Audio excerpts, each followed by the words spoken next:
আসসালামু আলাইকুম। আজকে আমরা এইচএসসি 2024 যশোর বোর্ড ফিজিক্স প্রথম পত্রে একটা সৃজনশীল সলিউশন করব। দেখো কোয়েশ্চেনে কি বলছে, একটা স্প্রিংয়ের মুক্ত প্রান্তে 500 গ্রামে ভর ঝুলালে সেটি 5 সেন্টিমিটার প্রসারিত হয়ে সাম্যাবস্থায় আসে। সো প্রথম কথা হচ্ছে আমরা চিত্রটা একটু আঁকি, যে আমরা একটা স্প্রিং মাস সিস্টেম তৈরি করতে যাইতেছি, অর্থাৎ স্প্রিংয়ের সাথে মাস যুক্ত থাকবে বা ভর যুক্ত থাকবে, এটা একটা সিস্টেম। সো প্রথমে যে স্প্রিংটা সেটার ভিতরে কোনো ভর যদি না ঝুলাও, এটা তো এরকমভাবে স্প্রিংটা রইলো। বাট যেই মোমেন্টে তুমি ভরটা ঝুলাবা, স্প্রিংটা কি এতটুকুই থাকবে? না, এটা অবশ্যই একটু স্ট্রেচ হবে। সো ধরো স্ট্রেচ হলো এখানে, কেন স্ট্রেচ হয়েছে? কারণ এখানে নিচে তুমি কি করছো, 500 গ্রাম বা 0.5 কেজি একটা ভর ঝুলাই দিছো। সো নিচের দিকে ফোর্স অফ ফিল হয়েছে, সেই কারণে একটু স্ট্রেচ হয়েছে। এখানে বলছে কি, প্রসারিত 5 সেন্টিমিটার প্রসারিত হয়ে সে সাম্যাবস্থায় আসে। অর্থাৎ এটা যদি হয় ইনিশিয়াল পজিশন, সে স্ট্রেচ হয়েছে কতটুকু? 5 সেন্টিমিটার বা 0.05 মিটার। সো 0.05 মিটার প্রসারিত হয়ে সে কি কোথায় আছে? সাম্যাবস্থায় আছে। অর্থাৎ এখন কি স্প্রিংটা কি নড়বে আর?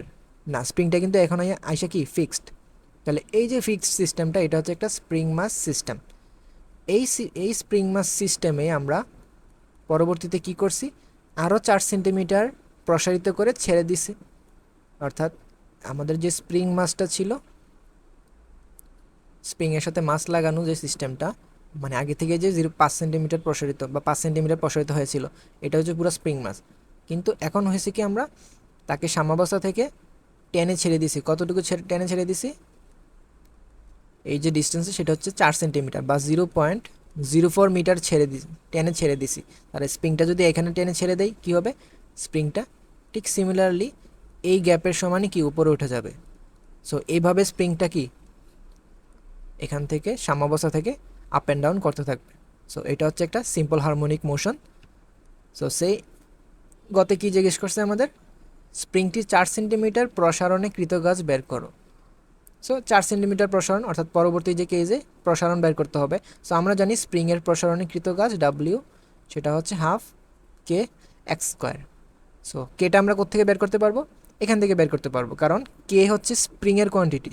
অর্থাৎ একটা স্প্রিংয়ের ভিতরে যে তুমি 0.5 কেজি ভরের বস্তু ঝুলাইছো, এর ফলে যে 5 সেন্টিমিটার প্রসারিত হয়েছে, এটা তো স্প্রিংয়ের একটা বৈশিষ্ট্য। সো এখানে যদি তুমি এফ বের করো, সেটা হবে কে ইন্টু এক্স। বাট এখানের এক্স কি সেম? না, এখানের এক্স হচ্ছে কি, তুমি ভর ঝুলানোর ফলে সে যতটুকু নিচে নামছে সেই সরণ।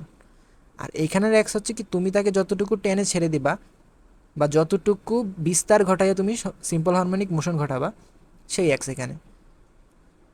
আর এখানে যেহেতু 4 সেন্টিমিটার তার বিস্তার, তাহলে তুমি এটাকে চাইলে হাফ কে এক্স স্কোয়ার না লিখে হাফ কে স্কোয়ার লিখতে পারো। সো ফার্স্ট অফ অল আমরা কে এর মানটা এখান থেকে বের করি। কে হচ্ছে f by x. So f আমরা জানি এম জি ডিভাইডেড বাই কী হবে, এক্স। সো এম জির মান কত? 0.5। এটার সাথে আমাদের 9.8 গুণ দিতে হবে। সো এটা ডিভাইডেড বাই এক্স। সো তাকে কত মিটার সরণ ঘটাইছ? 5 সেন্টিমিটার, মানে 0.05।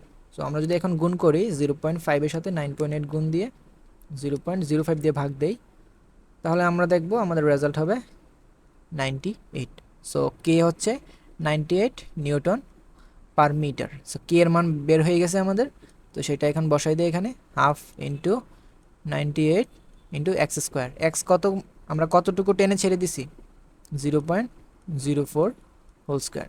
সো এখন আমরা এটা বসাই, এটার সাথে 0.04 স্কোয়ার যদি গুণ দেই ইন্টু হাফ, সো আমাদের রেজাল্ট হবে 0.0784 জুল।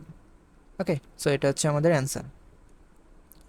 ঘতে চাইছে কি, স্প্রিং মুক্ত প্রান্তে আরও 100 গ্রাম ভর ঝুলালে স্প্রিংয়ের সরল ছন্দিত স্পন্দনের কম্পাঙ্কের পরিবর্তন হবে কি?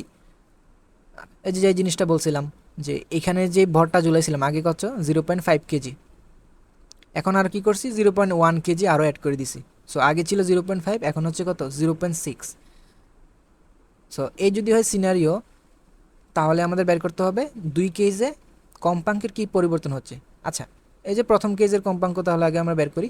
আমরা জানি দোলনকাল, আচ্ছা কম্পাঙ্কের ডিরেক্ট ইকুয়েশন তো এটার থেকে না লিখে আমরা দোলনকালটা আগে বের করি। T is equals to 2 pi √/, M by K. So এখানে এম এর মান কত হবে, প্রথম কেজে যেহেতু 2 × 3.1416 রোড ওভার এম এর মান কত, প্রথম হচ্ছে 0.5 কেজি, 0.5 কেজি যেহেতু ঝুলাই রাখছি, আর কে এর মান হচ্ছে 98। ওকে, সো আমাদের দোলনকাল বের হয়ে গেছে 561/1250 সেকেন্ড। আবার আমরা তো জানি টি ইজ ইকুয়ালস টু 1/f বা ফ্রিকোয়েন্সির উল্টা। সো এখান থেকে ফ্রিকোয়েন্সি আমরা চাইলে বের করে ফেলতে পারি ইনভার্স করে। So 2.22 hertz. সো ফার্স্ট কেজে আমরা ফ্রিকোয়েন্সি বের করে ফেলছি। তো সেকেন্ড কেজে যদি ফ্রিকোয়েন্সি বের করতে হয় তখন কি করতে হবে আমাদের, আগের মতোই টি ইজ ইকুয়ালস টু 2π√m'/k হবে। আচ্ছা, সো এখন যদি আমরা শুধুমাত্র এই যে আগের কেজে 0.5 জায়গায় এখন কত হবে, 0.6 হবে, কারণ 500 কেজির সাথে 500 গ্রামের সাথে আরও 100 গ্রাম যোগ করছি, তো 600 গ্রাম হয়েছে। ওকে, সো এই ভ্যালুটা আসবে 0.49 সেকেন্ড। আচ্ছা, সো এফ প্রাইম কত হবে, সো এটাও যদি আমরা ইনভার্স করি, এফ প্রাইম হচ্ছে আমাদের 2.03 হার্টস। তাহলে সরল চিহ্ন স্পন্দনের কম্পাঙ্কের পরিবর্তন বিশ্লেষণ করো। তার মানে পরিবর্তন হয়েছে বলতে এফ প্রাইম সেটা কি এফ এর তুলনায় ছোট হয়ে গেছে। সো তুমি চাইলে ডেল্টা এফ বের করে ফেলতে পারো, 2.22 থেকে 2.03 বাদ দাও, সো 0.19 হার্টজের পরিবর্তন হয়ে গেছে। ঠিক আছে। আচ্ছা, অনেকের যদি কনফিউশন থাকে যে এখানে যে কেটা ইউজ করছি এখানে কি একই কে ইউজ করবো নাকি না, কারণ আমরা যে কেটা বের করছি সেটা তো ওই যে মূল এফ এর মাধ্যমে বের করছি। ওই যে প্রথমে 0.5 কেজি দিয়ে যে কেটা বের করছি সেটাই তো 0.6 কেজি দিয়ে যখন কাজটা করলাম তখন তো ওইটাই ইউজ করছি না। বাট জিনিসটা কিন্তু এরকম না যে ধরো এই কেজি যে আমরা এফ ইউজ করলাম সেটা কত ইউজ করছি, 0.5 কেজি, কিন্তু 0.5 কেজি করাতে যেই সরণ হয়েছিল 5 সেন্টিমিটার। এখন তুমি মনে করো এখানে 0.5 না 0.6 কেজি যদি এই স্প্রিংটাতে যদি ঝুলাইতা তাহলে কি সে 5 সেন্টিমিটারে কি যাইতো, নিচের দিকে নামতো, আরও বেশি নামতো না? এমন বেশি নামতো যাতে যে F prime by X prime অনুপাতটা যাতে 98-এর সমান থাকে। বুঝতে পারছো? এখন তুমি যদি চাও যে কতটুকু সরণ হয়েছে সেটা বের করো, তাহলে তুমি তাইলে তুমি একটা কাজ করতে পারো যে এফ প্রাইমকে 98 দিয়ে ভাগ দাও, অর্থাৎ কে দিয়ে ভাগ দাও। সো এফ প্রাইম সেটা কত, 0.6 ইন্টু 9.8 ডিভাইডেড বাই কে, কে কত 98, সরি হ্যাঁ 9.8 98। সো এটা যদি তুমি করো তুমি দেখবা তোমার রেজাল্ট হবে 0.06, অর্থাৎ 6 সেন্টিমিটার সরণ হয়েছে। অর্থাৎ এই যে 0.5 কেজি এটা ঝুলানে 5 সেন্টিমিটার যেরকম সরণ হয়েছে, 0.6 কেজি ওই যে 100 গ্রাম অ্যাড করার পরে যে 0.6 কেজি হয়েছে সেই ক্ষেত্রে কিন্তু আর 0.05 মিটার সরণ হবে না, তখন আবার কত হবে 6 সেন্টিমিটার। বুঝতে পারছো? অর্থাৎ কে যে কোনো একটার ক্ষেত্রে ইউজ করতে পারবো, কারণ কে হচ্ছে স্প্রিং কনস্ট্যান্ট। আমরা জানি স্প্রিং কনস্ট্যান্ট হচ্ছে স্প্রিংয়ের বৈশিষ্ট্য। সো আমরা তো স্প্রিং আর চেঞ্জ করে নাই, যেই স্প্রিং ছিল আগে সেই স্প্রিংয়ে তো ইউজ করছি। সো স্প্রিং কনস্ট্যান্টটা কি কখনো চেঞ্জ হবে না। আচ্ছা, সো এই হচ্ছে সলিউশন। আশা করি বুঝতে পারছো। আল্লাহ হাফিজ।